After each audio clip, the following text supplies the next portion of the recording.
The rap game can get pretty violent. From fights to stabbings to shootings, the world of hip-hop can get pretty dangerous. While gun violence is the most common, occasionally, two enemies catch each other without a strap and have to resort to other methods to handle business.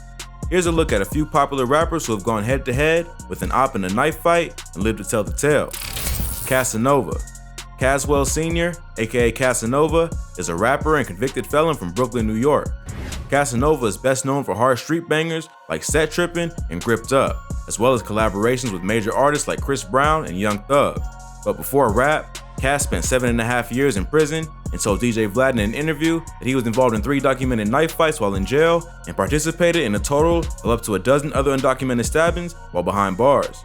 Cas was born and raised in the East Flatbush area of Brooklyn by Afro-Panamanian parents. He grew up in a huge family with 10 siblings on his mother's side and 14 on his father's side. He says that his upbringing was pretty stable compared to many of his friends in the neighborhood. However, he got sucked into the street life because he wanted to fit in. He dropped out of high school in the 8th grade, started robbing people and breaking into houses to support himself. He's allegedly a member of a set of the Bloods called the Untouchable Gorilla Stone Nation and is currently in police custody facing a racketeering charge.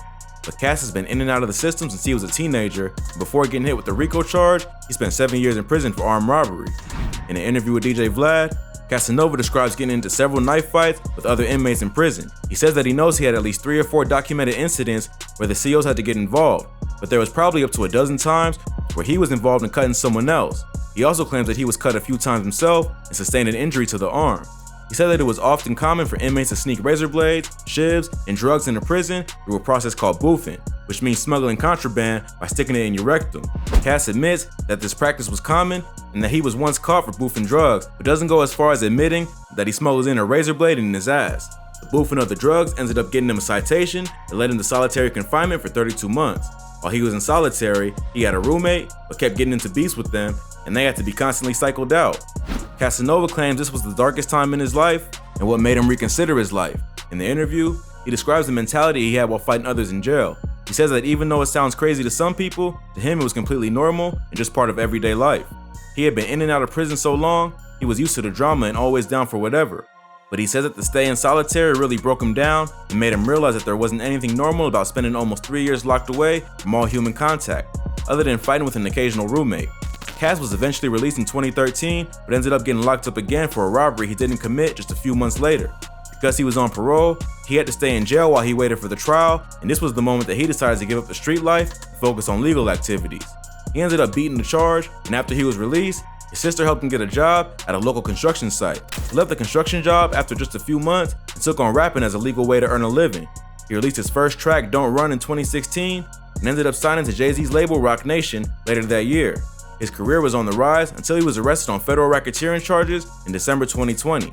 He, along with 18 other members of the Untouchable Gorilla Peace Stone Nation, were indicted for charges that include murder, narcotics, firearms, fraud, among others. If convicted, Casanova faces up to life in prison. Hopefully, he beats the case and can continue to build his legal music career. However, Fed cases have an extremely high conviction rate, and they usually don't get involved unless they have solid evidence to prove guilt. But knife fights don't only happen in jail. This next rapper got stabbed in the head by an op in the streets of Brooklyn. Here's what happened. Sheff G. Michael Williams, aka Sheff G, is a rapper from Brooklyn, New York. Sheff is known for his deep voice and menacing flow, as well as hits like No Suburban and We Getting Money. Sheff G is widely considered one of the most prominent voices in the Brooklyn drill scene and has been building a buzz since releasing his first track in 2016. Sheff grew up in East Flatbush, the same neighborhood as Casanova. He was involved in street activities since he was a teenager and is allegedly a member of the moving gang or the A-Tray Gangsta Crips. In an interview with DJ Vlad, Sheff describes an incident where he was stabbed in the head by an enemy outside the courthouse in Brooklyn, where he had to report for probation. He doesn't go into much detail, but suggests that one of his ops caught him from behind and stabbed him in the temple. In the interview, you can tell he has a large scar on the right side of his head, proving that his story is true. When Sheff was first blowing up, he was known for his distinctive pigtail braids. He said that the stabbing was what prompted him to cut them off, because doctors had to shave part of his head to staple the wound, and he told him to cut the whole thing off so he wouldn't look crazy with half his head shaved. Sheff even released a video on IG where he can be seen with his head bandaged up and his hair looking pretty wild. He doesn't go into much detail about the incident. However, the attacker is alleged to be a now deceased rapper named Blicky, who was part of Blicky gang and a known op of Sheff and the Moving Gang. Sheff has had a pretty high profile beef with another Brooklyn rapper named 22 G's. 22 G's is the most famous member of the Blicky gang, a set of the Gangsta Disciples based in Brooklyn. The beef between the Crips and the GDs in Brooklyn goes back a long way. Check out our video on the Wolves vs the Chos for more info on this deadly beef. Sheff's first ever song, No Suburban, was a diss against 22 G's in the Blicky gang that just happened to blow up and become a viral hit. Sheff capitalized on the moment and turned the diss track into a successful music career and continues to diss his ops every chance he gets.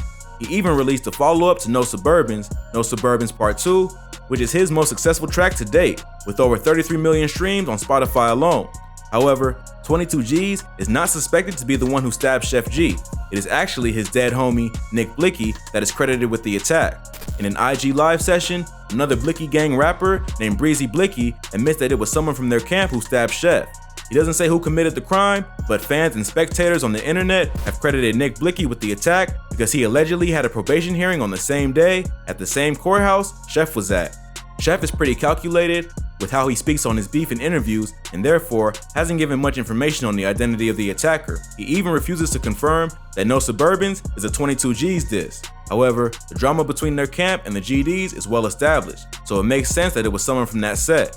Nick Blicky was a 21-year-old rapper who was killed in Brooklyn on May 11, 2020 after being shot 7 times with a shotgun. He was a known member of Blicky gang and the GDs. Police later identified a Brooklyn man named Keef as the primary suspect. The case has yet to go to court because of coronavirus. However, authorities claim they have surveillance footage and DNA evidence to link the man to the crime.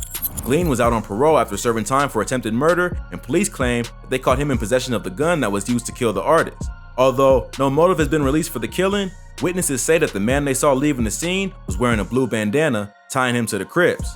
Keef has no known ties to Moving Gang or Sheff G, and therefore, there's no evidence to suggest that murder was related to the stabbing incident.